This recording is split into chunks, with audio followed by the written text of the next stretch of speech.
जी अस्सलाम वालेकुम मेरे दोस्तों, क्या हाल है आपका? ठीक है, मैं हूं आपका दोस्त निसार जवेद।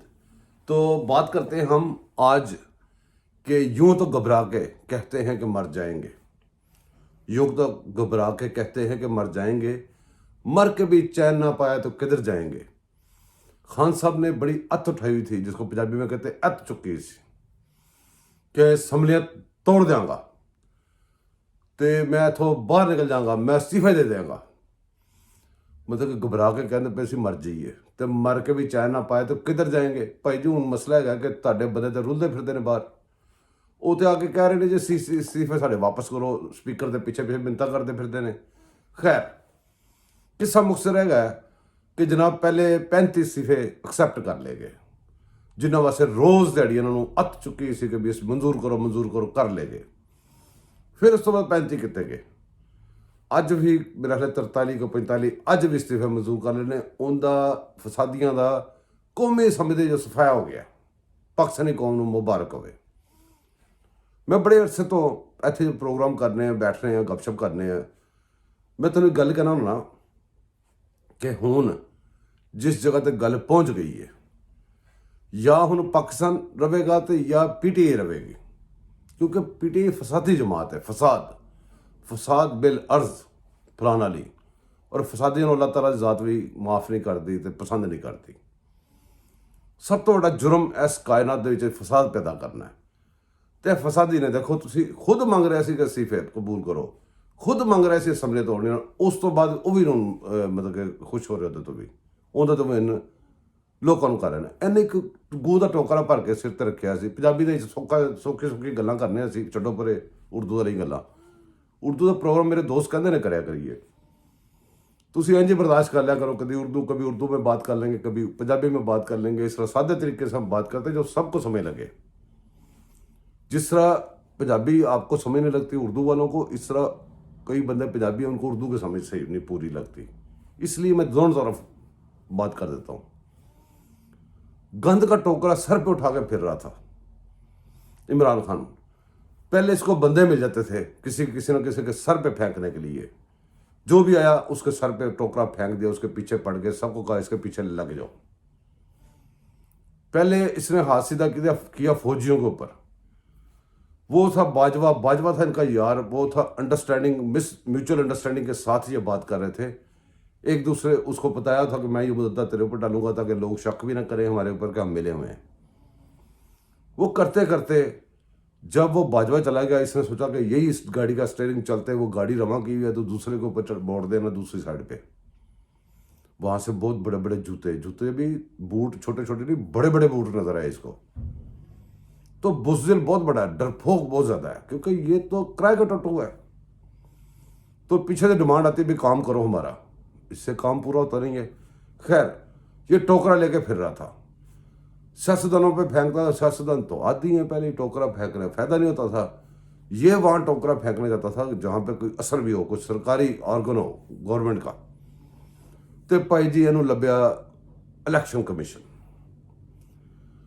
कमीशन तो इन्हें बड़े टोकरे सुट्टन की कोशिश की। पता चलिया कि टोकरे का असर भी कोई नहीं हो रहा। और सैकेंड में पता चलिया कि भी ये जो टोकरे ने मेरे तो पुट्ठे पै जाने ने, जिहड़े कि हुण पै भी जाने ने, क्योंकि बहुत सारे बंदे जिहड़े ने सुन के बर्दाश्त कर देंगे ने।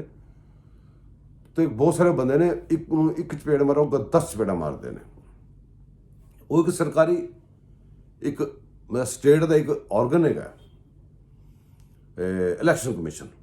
इन्हें बड़ी तमा चौकड़ी मचाई, बड़ा कुछ किया।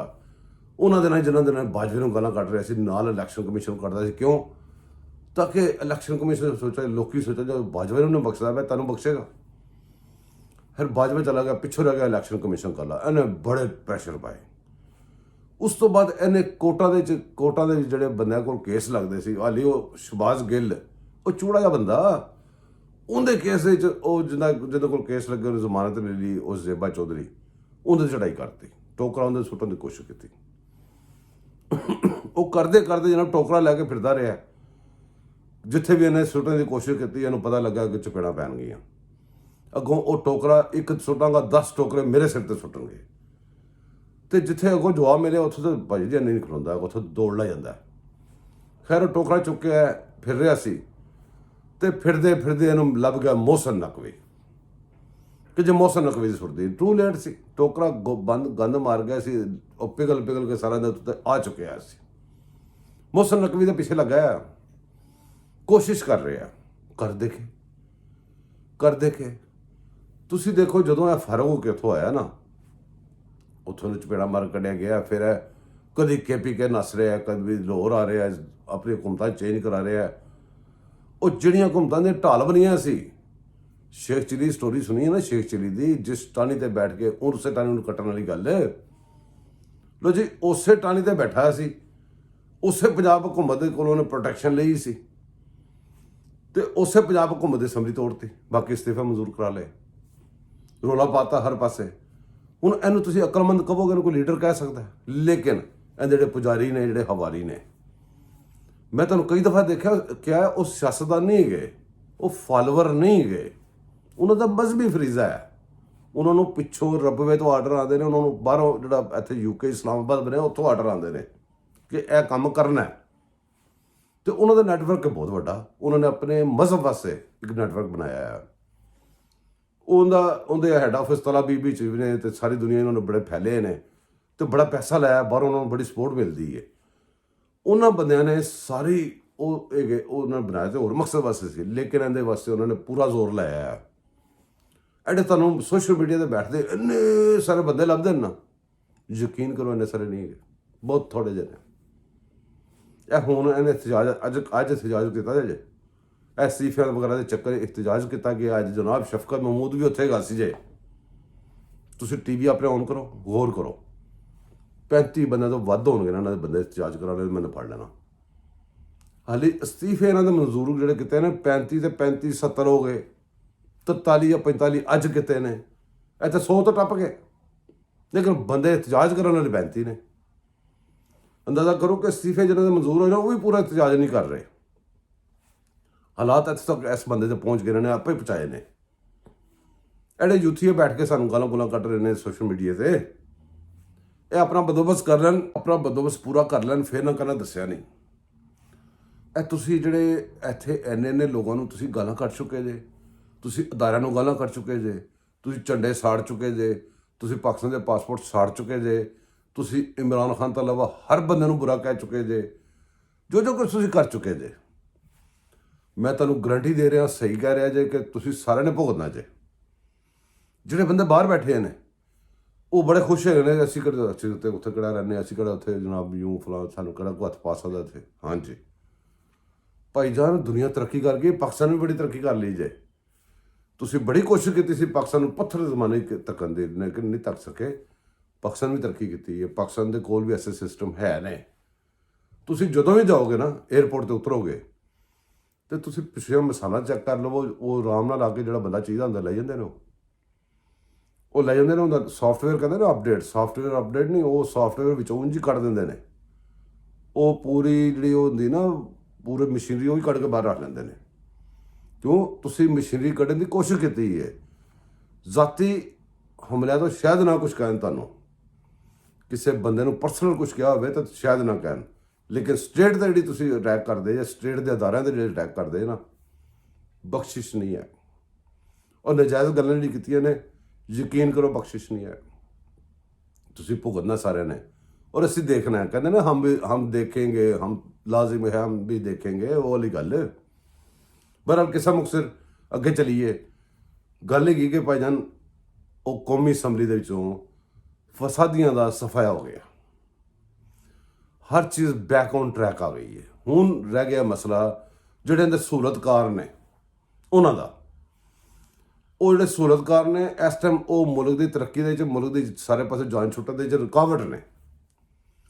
ਉਹ ਸਹੂਲਤਕਾਰ ਸਾਰੇ, ਹਰ ਬੰਦਾ ਸਹੀ ਠੀਕ ਹੋ ਗਿਆ, ਪਾਕਿਸਤਾਨ ਸਾਰਾ ਠੀਕ ਹੋ ਗਿਆ, ਲੇਕਿਨ ਇਹਨਾਂ ਦੇ ਜਿਹੜੀ ਕਮਿਊਨਿਟੀ ਦੇ ਕਾਦਿਆਂਡੂ ਜਿਹੜੇ ਜੱਜ ਬੈਠੇ ਨੇ, ਔਰ ਹਰ ਅਦਾਰੇ ਦੀ ਕਾਦਿਆਂਡੂ ਬੜੇ ਛੁਪੇ ਨੇ। ਉਹਨਾਂ ਦੇ ਹੁਣ ਜ਼ਰੂਰਤ ਨਹੀਂ, ਉਹ ਸਿਰ ਸੁਰ ਲੁਕਾ ਗਏ ਨੇ, ਥੱਲੇ ਲਿਫ ਗਏ ਨੇ, ਲੁਕ ਗਏ ਨੇ ਕਿ ਵੀ ਨੈਕਸਟ ਟਾਈਮ ਸ਼ਾਇਦ ਫਿਰ ਸਾਨੂੰ ਚਾਂਸ ਮਿਲੇ, ਲੇਕਿਨ ਹੁਣ ਜ਼ਿੰਦਗੀ ਨਹੀਂ ਮਿਲਣਾ। ਤੇ ਉਹ ਤਾਂ ਲੱਗੇ ਨੇ ਲੋਕ, ਲੇਕਿਨ ਜਿਹੜੇ ਬੈਠੇ ਨਾ ਜੱਜ ਜਿਹੜੇ ਨੇ ਕਾਦਿਆਂਡੂ, ਇਹ ਬੰਦੇ ਨਹੀਂ ਬਾਜ਼ ਆ ਰਹੇ। ਇਹਨਾਂ ਬੰਦਿਆਂ ਨੂੰ ਮੇਰਾ ਖਿਆਲ ਹੈ ਇਸ ਟਾਈਮ ਕਿ ਸਾਰੇ ਇਸ ਆਸੇ ਪਾਸੇ ਜ਼ੋਰ ਲਾਉਣ ਨਾਲੋਂ ਨਾ, ਪੁੱਠੇ ਸਿੱਧੇ ਹਰਕਤਾਂ ਕਰਨ ਨਾਲੋਂ, ਸਾਰੇ ਇਹ ਬੰਦਿਆਂ ਨੂੰ ਖੁੱਲੇ ਛੱਡਣ ਨਾਲੋਂ ਇਸ ਟਾਈਮ ਸਾਡੀ ਸਟੇਟ ਨੂੰ ਚਾਹੀਦਾ ਹੈ ਆਪਣੇ ਸਾਰੇ ਸਟੇਟ ਆਰਗਨਸ ਮਿਲ ਜਾਣ, ਮਿਲ ਕੇ ਇਹਨਾਂ ਜੱਜਾਂ ਦਾ ਇਖਤਸਾਬ ਕਰ ਦੇਣ। ਇਹਨਾਂ ਜੱਜਾਂ ਨੇ ਜਿਹੜੇ ਹੁਣ ਤੱਕ ਫੈਸਲੇ ਅੱਜ ਨਹੀਂ ਗਲਤ ਕਰ ਰਹੇ ਫੈਸਲੇ, ਇਹ ਯਕੀਨ ਕਰੋ ਭੱਟੋ ਦੀ ਫਾਂਸੀ ਲੈ ਲਓ। ਤੁਸੀਂ ਪਿੱਛੇ ਲੱਗੇ ਜਾਓ, ਪਿੱਛੇ ਲੱਗੇ ਜਾਓ, ਤੇ ਪਿੱਛੇ ਜਦੋਂ ਪਾਕਿਸਤਾਨ ਬਣਿਆ ਸੀ ਨਾ ਉਦੋਂ ਤੋਂ ਲੈ ਕੇ ਜੱਜਾਂ ਦੇ ਸਾਰੇ ਕੱਛੇ ਜਿਹੜੇ ਬਾਹਰ ਕੱਢ ਲਵੋ ਤੇ ਇਹਨਾਂ ਦਾ ਜਨਾਬ ਉਹ ਕੱਢੋ, ਆਇਨ ਦੀ ਕਿਤਾਬ ਰੱਖੋ। ਕੋਈ ਲੰਬੀ ਛੋਟੀ ਗੱਲਬਾਤ ਨਹੀਂ, ਆਇਨ ਦੀ ਕਾਨੂੰਨ ਦੀਆਂ ਕਿਤਾਬਾਂ ਰੱਖ ਕੇ ਬੜੇ ਅੱਛੇ ਬੰਦੇ ਭਰਤੀ ਕਰੋ ਜਿਹੜੇ ਪੜ੍ਹੇ ਲਿਖੇ ਨੇ। ਪੈਸਾ ਖਾਣ ਵਾਲੀ ਰਿਸ਼ਵਤਖੋਰ ਦੂਰ ਰੱਖੋ। ਉਹ ਬੈਠ ਜਾਣ, ਇੱਕ ਵੱਡੇ ਹਾਲ ਬਣਾਓ, ਹਾਲਾਂ ਦੇ ਵਿੱਚ ਜਨਾਬ ਸਾਰੀਆਂ ਟੇਬਲਾਂ ਲਾ ਕੇ ਉਹਨਾਂ ਦੇ ਬੰਦੇ ਬਾਤੇ ਜਾਣ, ਫੈਸਲੇ ਰੱਖਦੇ ਜਾਣ ਤੇ ਕਾਨੂੰਨ ਦੀਆਂ ਕਿਤਾਬਾਂ ਰੱਖਦੀ ਜਾਣ। ਜਿੱਥੇ ਕਾਨੂੰਨ ਨੂੰ ਇਹਨਾਂ ਨੇ ਤੋੜਿਆ, ਜਿੱਥੇ ਗੜਬੜ ਕੀਤੀ ਹੈ, ਸਾਰਾ ਸਫਾਇਆ ਕਰੋ। ਵੀ ਜਿਹੜਾ ਮਰਜ਼ੀ ਆਵੇ ਪਿਆ ਫਿਰ ਉਹ ਵਿੱਚ ਉਹ ਆਉਣ, ਫੌਜੀ ਆਉਣ ਤਾਂ ਕੋਈ ਗੱਲ ਨਹੀਂ ਆਉਣ, ਲੇਕਿਨ ਫੌਜੀ ਸਾਡੇ ਫੌਜੀ ਨਹੀਂ ਆਉਣਗੇ, ਯਕੀਨ ਕਰੋ। ਇਹ ਕਾਦਿਆਂਡੂ ਫੌਜੀ ਆਉਣਗੇ, ਜਿੱਥੇ ਵੀ ਆਉਣਗੇ, ਜਿੱਥੇ ਫਸਾਦੀ ਲੱਭੇਗਾ ਕਾਦਿਆਂਡੂ ਲੱਭੇਗਾ। ਇਹਨਾਂ ਨੂੰ ਫੜਿਆ ਜਾਵੇ, ਫੜ ਕੇ ਪਾਕਿਸਤਾਨ ਨੂੰ ਇੱਕ ਵਾਰੀ ਸਕੂਨ ਦਿੱਤਾ ਜਾਵੇ। ਔਰ ਬਾਕੀ ਜਿਹੜੇ ਕਾਦਿਆਂਡੂ ਲੁਕੇ ਰਹਿ ਗਏ, ਇਹਨਾਂ ਨੂੰ ਬੰਦਾ ਕਵੇ ਨੌਕਰੀ ਕਰਨੀ ਹੈ ਕਰੋ, ਇਨਸਾਨ ਦੇ ਬੱਚਿਆਂ ਤਰ੍ਹਾਂ। ਮੁਲਕ ਦੁਸ਼ਮਣੀ ਕਰਨੀ ਹੈ ਤੇ ਉਸੇ ਟਾਈਮ ਫੜੇ ਜਾਓਗੇ। ਉਹਨਾਂ ਦਾ ਨਾਂ ਪਤਾ ਲਿਖ ਕੇ ਉਹਨੂੰ ਸ਼ਨਾਖਤ ਦਿੱਤੀ ਜਾਵੇ। ਪਾਕਿਸਤਾਨ ਦੇ ਜਿੰਨੇ ਕਾਦਿਆਂਡੂ ਰਹਿੰਦੇ ਨੇ, ਪਿਛਕ ਰਮਨ, ਕੰਮ ਕਰਨ, ਮੌਜਾਂ ਕਰਨ, ਜਿਸ ਤਰ੍ਹਾਂ ਸਹੀ ਰਹਿ ਰਹੇ ਨੇ, ਦੂਸਰੇ ਬੰਦੇ ਰਹਿ ਰਹੇ ਨੇ, ਉਹਨਾਂ ਬੰਦਿਆਂ ਨੂੰ ਕਹੋ ਇਨਸਾਨ ਦੇ ਬੱਚੇ ਬਣ ਕੇ ਇੱਥੇ ਰਹੋ। ਸਟੇਟ ਦੇ ਖਿਲਾਫ ਤੁਸੀਂ ਕੁਛ ਕਰਨਾ ਹੈ ਤਾਂ ਤੁਹਾਡੀ ਹਰ ਸ਼ੈ ਅਸੀਂ ਸਫਾਇਆ ਕਰ ਦੇਣੀ ਹੈ। ਸਟੇਟ ਦੇ ਖਿਲਾਫ ਜਦੋਂ ਮੈਂ ਕਰਾਂ ਮੈਨੂੰ ਹੋ ਸਕਦਾ ਹੈ, ਪਾਕਿਸਤਾਨੀ ਕੋਈ ਕਰੇ ਹੋ ਸਕਦਾ ਹੈ। ਇਹ ਕਿੱਥੇ ਉਹਨਾਂ ਸਰਹੱਦ ਦੇ ਪਰ ਲੱਗੇ, ਇਹਨਾਂ ਨੂੰ ਅਰੈਸਟ ਨਹੀਂ ਕਰ ਸਕਦਾ ਬੰਦਾ। ਬਾਹਰ ਦੀ ਹਕੂਮਤਾਂ ਜਿਹੜੀ ਉਹ ਸਪੋਰਟ ਕਰਦੀ ਉਹਨਾਂ ਦੀਆਂ, ਉਹਨਾਂ ਨੂੰ ਬੰਦਾ ਕਹੇ ਭਾਈ ਜੀ ਇਹ ਸਾਡੀ ਸਟੇਟ ਦੇ ਖਿਲਾਫ ਹੈ, ਕਿਤਾ ਤੁਹਾਡੀ ਸਟੇਟ ਦੇ ਖਿਲਾਫ ਅਗਰ ਇਹ ਬੰਦਾ ਕੋਈ ਕਰੇ ਤਾਂ ਤੁਸੀਂ ਛੱਡ ਦਿਓਗੇ ਉਹਨੂੰ ਕੁਐਸਚਨ ਪੁੱਛੋ। ਬਹਰਹਾਲ ਗੱਲਾਂ ਕਰਨ ਵਾਸਤੇ ਬਹੁਤ ਹੈਗੀਆਂ ਨੇ, ਕਾਫੀ ਟਾਈਮ ਲੱਗ ਜਾਏਗਾ। ਅੱਜ ਵੈਸੇ ਨਹੀਂ ਕਾਫੀ, ਮੈਂ ਤੁਹਾਨੂੰ ਦੱਸ ਰਿਹਾ ਸੀ ਕਿ ਵੀ ਸਾਡੀ ਕੌਮੀ ਅਸੈਂਬਲੀ ਸਾਫ਼ ਹੋ ਗਈ ਹੈ, ਸਕੂਨ ਹੋ ਗਿਆ, ਪਾਕ ਹੋ ਗਈ ਇਹਨਾਂ ਤੋਂ, ਨਪਾਕਾਂ ਤੋਂ। ਜਿੰਨੇ ਨਪਾਕ ਨੇ ਕਿਸੇ ਵੀ ਵਰਦੀ 'ਚ ਨੇ, ਕਿਸੇ ਵੀ ਜਗ੍ਹਾ 'ਤੇ ਇਹਨਾਂ ਨੂੰ ਕੱਢੋ ਬਾਹਰ। ਪਾਕਿਸਤਾਨ ਨੂੰ ਪਾਕ ਕਰੋ ਤਾਂ ਪਾਕਿਸਤਾਨ ਬਣੇਗਾ ਪਾਕਿਸਤਾਨ। ਉਹਨੂੰ ਪਾਕ ਕਰੋ, ਉਹਨਾਂ ਦੇ ਨਪਾਕ ਬੰਦੇ ਦੇ ਰਹਿਣ ਦੀ ਕੋਈ ਜਗ੍ਹਾ ਨਾ ਹੋਵੇ। ਮੇਰੇ ਦੋਸਤੋ, ਥੋੜ੍ਹੀ ਮੈਨੂੰ ਸਪੋਰਟ ਕਰ ਦਿਆ ਕਰੋ ਅਤੇ ਮੈਨੂੰ ਉਹ ਲਾਈਕ ਵੀ ਕਰਿਆ ਕਰੋ ਅਤੇ ਥੋੜ੍ਹੀ ਸਪੋਰਟ ਵੀ ਕਰਿਆ ਕਰੋ ਅਤੇ ਮੈਨੂੰ ਸਬਸਕ੍ਰਾਈਬ ਵੀ ਕਰੋ ਅਤੇ ਘੰਟੀਆਂ ਵਜਾਓ ਮੇਰੀਆਂ। ਅਤੇ ਆਪਣੀ ਦੁਆਵਾਂ ਮੈਨੂੰ ਯਾਦ ਰੱਖਣਾ, ਮੈਂ ਤੁਹਾਨੂੰ ਆਪਣੀ ਦੁਆਵਾਂ ਵੀ ਯਾਦ ਰੱਖਾਂਗਾ। ਅੱਲਾ ਹਾਫਿਜ਼।